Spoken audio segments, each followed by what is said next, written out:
Hello goons and gals, I welcome you to today's video where I will be talking about why I bought a brand new CRF 450 RL to replace my beautiful, sweet, loving Tiger 800. I love her so much. Well, sort of. Again, goons and gals, let me welcome you to today's video where I will be talking about how I ended up with a 2022 Honda CRF 450 RL to replace the ever so lovable, the ever so dependable, the moving storybook Triumph Tiger 800, also known as El Tigre, and an embarrassment of riches amongst the many cornucopia of motorcycles that are available to us today to suit any motorcycling need. How does one find themselves on a CRF 450 RL? I'm going to try to answer that today.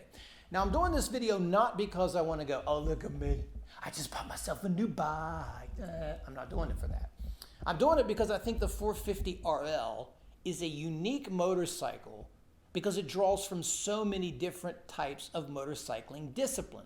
So, for example, if you are in the market for a Harley Davidson, that's a specific type of customer looking to fill a specific need. And that's cool. I have no problems with that. I'm not knocking Harleys, love them. But that's what Harleys do. Not this bike. This bike could find itself attracting former motocrossers who want to hooligan around the neighborhood and want something street legal, but still want to go out in the desert or get really nasty on the trails and aggressive or hit some jumps and occasionally do the local vet track. This is a bike that can fit that void. It appeals to the dual sporters out there who are running around on outdated, smaller displacement motorcycles or amazing motorcycles in that segment that are iconic but are very old with their technology, like the DRZ 400, a great bike, but 20-year-old technology. And they're looking to step it up and maybe do some BDRs or some other type of rides, and they want something more aggressive. It's also something that adventure motorcyclists may be looking at who are tired of running around those BDRs, tired of doing those off-road adventures on a 500-pound behemoth Africa Twin or something like my Tiger 800, and they're looking to minimalize or downsize and want to know, is this bike good for that? So during this video, I hope to answer those questions for each and every one of those groups if you happen to be in the market for this. Now, if you are, and you're shopping around, you're just kind of gaining as much knowledge about this bike, I encourage you to look through this channel. I've done quite a few videos about it, tech tips and other things, and I've had it for a while, so go ahead and check that out. I also would like to discuss a little bit about the competition in each one of the segments here and why I ended up choosing this over the other models that were available. Now, in order for me to do this properly, unfortunately, I have to talk about myself for a second, which I hate to do, but I think if you get an understanding of my background a little bit, it'll kind of give you my viewpoint of how I ended up, and maybe I can connect with a few of you on there, or maybe you'll just understand. I started out racing bikes when I was 12 years old, motocross. I moved to street bike racing, road racing when I was in my 20s, and I did that all the way until my later 40s. Now, during this time, I never rode bikes for leisure. Every moment that I had available to ride, I went straight to the racetrack. I know this sounds crazy. Maybe some of you do that too. That's just how I was at the time. I'm sorry, but that's just how I was rolling, and that was my mindset. Now, when I got out of road racing in my late 40s, I still wanted to ride a bike. And at that age, I become your prototypical adventure bike customer, right? The middle-aged guy looking to rekindle his youth. You know, I see a few of them YouTube videos about people doing those BDRs, riding across the Canadas, right? Doing all that good stuff. I want to be a part of that. I want to camp. I want to grow a beard. I want to ride to Alaska. All that crazy stuff, you know? That's the marketing thing. So anyway, that's why I buy the Tiger 800. Now, what happened is when I took the Tiger out for a off-road ride, I ended up taking it on some single track. And I never did single track up to that point. All I did was race MX. So the moment I'm on this trail, I know this is going to sound crazy to some of you, but I was like, shit, Enduro's awesome. Where have I been my whole life? I love Enduro, and I just went nuts over Enduro. I couldn't find enough single track. I couldn't find enough rock. I just couldn't find enough Enduro. I just wanted to do every single track I possibly could. And that's just the way that it ended up. Now, you know the Tiger 800 is not good for that. We've seen the videos of Paul Taurus, right, and Tony Boo, and Chris Birch taking these big bikes off-road, making it look easy, but let's be honest, we're not them, right? We can't ride like that, neither can I, but I like to try. Anyway, it was very difficult to do that. You've seen some of the videos I've done on this channel before about me taking this bike and getting it stuck many times. So when I really looked back at my riding and it was time to transition from this into another motorcycle, I really sat down and I looked at my riding and I realized that 95% of my riding is just like so many others. Despite our best attempts, it's localized because we're creatures of habit. Most of us have families or busy with work and careers and other stuff. And if we're lucky, we can get out 3 to 4 hours a week, maybe not even that. And you just ride in your local hood. That's kind of what we do. So for me, I was riding 30 to 50 miles to the nearest trail, riding on the trail and coming home. That made up for about 95% of my riding. Now, I did take the Tiger to grocery stores and around town and stuff like that, but still, that was 20 to 30 miles. So although an awesome bike on the freeway, I didn't need all of those creature comforts of the Tiger, like the heated grips, heated seats, cruise control, the wind protection, and all those farkles that these bikes come with. I didn't need that to just ride 30 to 50 miles for the trail.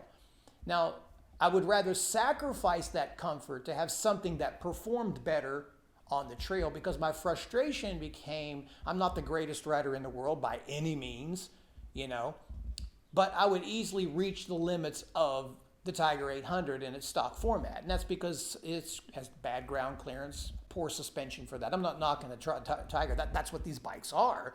They're not made for that hardcore stuff. It's just light off-road. And then eventually I would waste much of my riding time trying to pick that thing up. That was the worst. Or you would look at a trail and say, I think I can do it, but I don't want to go down there because I might get stuck. So I was kind of just limiting my off-road experience because I wanted to be more aggressive, not because I can ride or anything. I'm a goon, right? I just want to be a little bit more aggressive. And I can't because this bike is a little bit intimidating off-road. Now, I did do what I said I would, which is do a lot of camping trips. This bike has, the Tiger I'm talking about, has like 20,000 miles on it. About 15 of that, or just a little bit less, is probably trips. I've ridden it all over the Southwest, all the way up to the Northwest. I've had a lot of camping trips, a lot of off-grid excursions on it, and I loved every minute of it because I like to camp and do that stuff. But when I looked at that riding, I said, I don't, like a lot of you, when you go on an adventure, I'm not looking to get on the freeway, right? I'm looking to take the road that's less traveled. I'm looking for every back road, every dirt road, every cow trail, every donkey hole, whatever. That's what I'm looking for.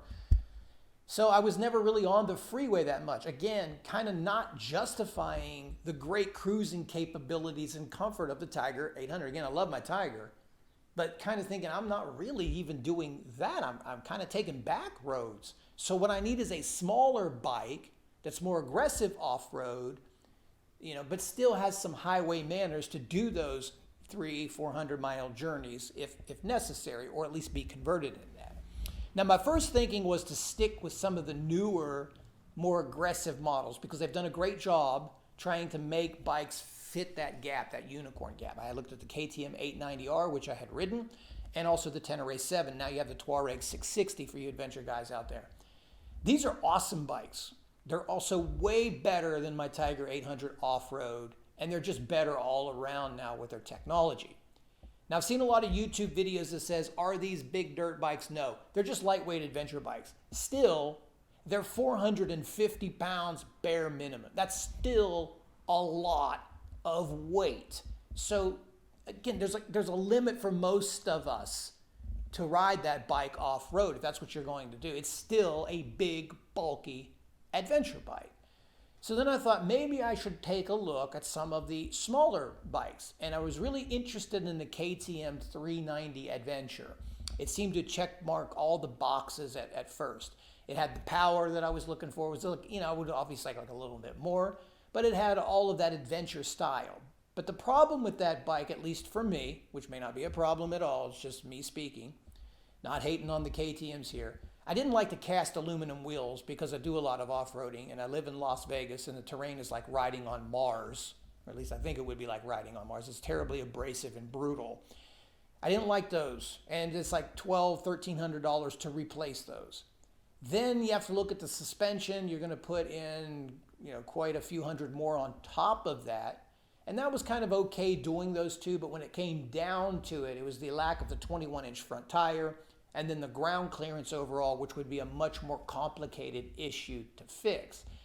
And by the time I thought of that, I'm like, wow, I'm going to be at $12,000, $13,000 just to get that bike ready. And maybe that's normal, but just looking at that, I thought, no, let me look around. Now in this segment, when it came into, let's say, thumpers are what came up, single cylinder dual sport bikes. The first one that caught my attention was the KTM 690 Enduro and the 701 Husky.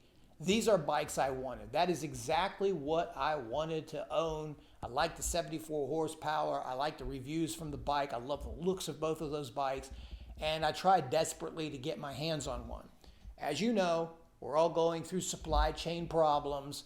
It's a crazy world that we're living in. And I could not find a dealer that had a good deal on it. I mean, none here in the area that I live with in the Southwest. You couldn't find one. If you found one, they wanted $3,000 more markup. It was just ridiculous. I'm like, I'm not paying that.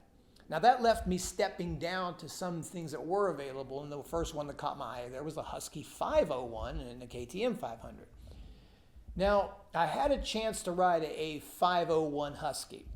I'm not going after Husky on this. I love Husqvarna's. I'm just going to try to be honest about this bike and my experience. And then I want to put a little asterisk next to that. That bike was so buzzy on the freeway, I couldn't believe it. I thought I was riding on top of a wash machine. Now, no knock at Husky here. I want to be completely upfront with everybody. This was someone else's bike, who I know, but they weigh 220 pounds, and they've had their suspension worked on. And that bike was hella stiff. Now I'm like 160, so I'm almost sure that most of that problem was directly related to the suspension. It was a beast of a motor. Like the bike just wanted to just run like a crazy racehorse. I mean, it was just a nutty motorcycle, very aggressive. I love that part, but riding it off-road was awful with that stiff suspension. That's not Husky's fault. But still, I felt, wow, that's a buzzy motorcycle. Now, maybe you have one of those and you have a different experience, and I thought, well, what I got to do to transfer that? There was also the Beta in there, which was just forget about finding one here. Couldn't find one of those, never had the chance to ride one of those. So that was out of the question. And then I stumbled upon this, which I had a chance to ride. The first thing that stood out to me on this bike was its highway manners. That caught me just first right off the bat. Like, I cannot believe I'm on a single cylinder, how well this bike is put together to handle the road. And when I learned a little bit more about the Honda CRF 450, if you're learning, they have all these nice little side things, which I thought was just protection. It's not. It is protection, but it's also, there's foam in here that reduces the vibrations from the engine. You got on both sides. You also have like a polyurethane or some sort of foam injected swing arm, which would be impossible for someone to build DIY one of those, right? To reduce these vibrations. And I was really impressed more than anything with its highway manners. Now, this bike doesn't come without its faults either, right? You got to pick your poison. You got to modify whatever bike you have to some degree to get it to be comfortable. If you're in the market for this or you know about this bike, the biggest negative is the ECU unit on the bike, because what it does to be street legal, they detuned this motor. It's a 450 race engine. They've detuned the motor, which really struggles. But this ECU cuts power when you let off the gas, and it creates this horrible, I mean awful, jerking response. Now that can be fixed, as with everything, and it's not cheap. You had to buy a Vortex unit ECU for it, which is like $750. I've bought mine, but again, to complain more about the COVID supply chain, I'm still waiting 3 months, and I'm still waiting for it. It also is everybody knows the problems surrounded by the bike. Let me just get back to the point. The reason I ended up getting this one is because I felt that it would be better off-road to suit 95% of my needs, But the moment I rode it on the street and on the freeway, I thought if I needed to go 500 miles or 600 miles in a day down the freeway, could this bike do that and not kill me? Like not just make me feel like I have no feeling in my lower extremities? And the answer was yes. You will have to replace the seat, of course. Maybe better tires would even help that. But in its format, just moving along at 70 miles per hour, it's well-mannered on the road, and that's ultimately why I picked up this bike. Now, another reason is I want to get back into doing a little bit of supermoto, at least for some practice and fun. I could definitely take the Tiger on a supermoto track with tires, but that's really a goonish. So I got some tires on order there. Now I'm expecting when I'll do some more reviews when it comes in the ECU unit. I'm sure that will make the bike breathe better, run better, and it'll be even better on the freeway. You also see I built me a rally kit here and everything to get me some wind protection. So that was my goal, was to try to get it as close as I could to the Tiger on the road while still retaining. Because I know it's not the best enduro bike. I mean, if you're going to go hardcore straight enduro only, well, then you just get a WR450 or something like that. It's not street legal, something that's a lot more aggressive. And I know it's a little heavier than that, but it fits right in that middle. So if you're like a motocrosser and you're saying, can I chuck a 120 footer on this thing? If you put the clickers on full stiff, yes, the bike will handle it, will not snap in half. If I was 120 feet going on the Tiger, I would be afraid the frame would crack as soon as I have that inertia hit the ground. Dual sporting, it's amazing for that. And I know it's a little bit heavier on the technical stuff. It's difficult to ride on the technical stuff with the jerky throttle.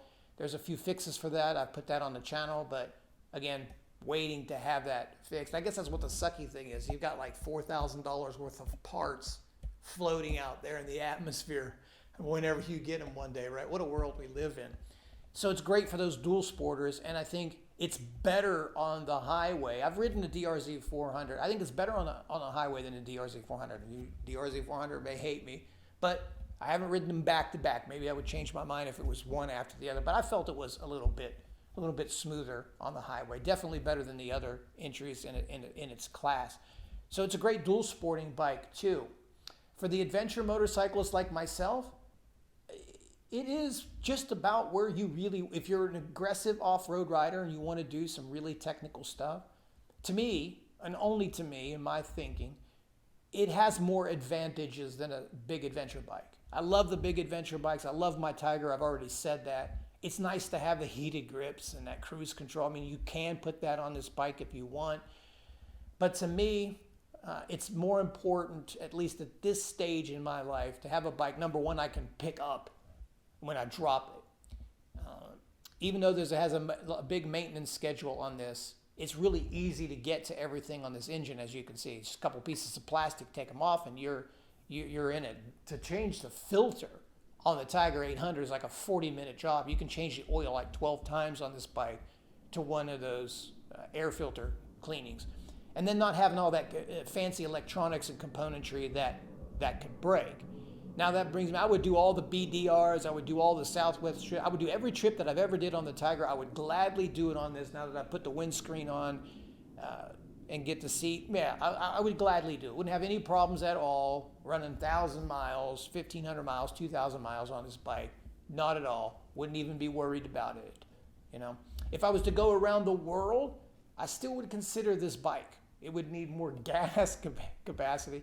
But I would seriously consider this bike. It's that good. And I think when you look at what's available, something needs modified to fit your personality. And for me, basically, my personality is I want to be a little bit more aggressive off-road.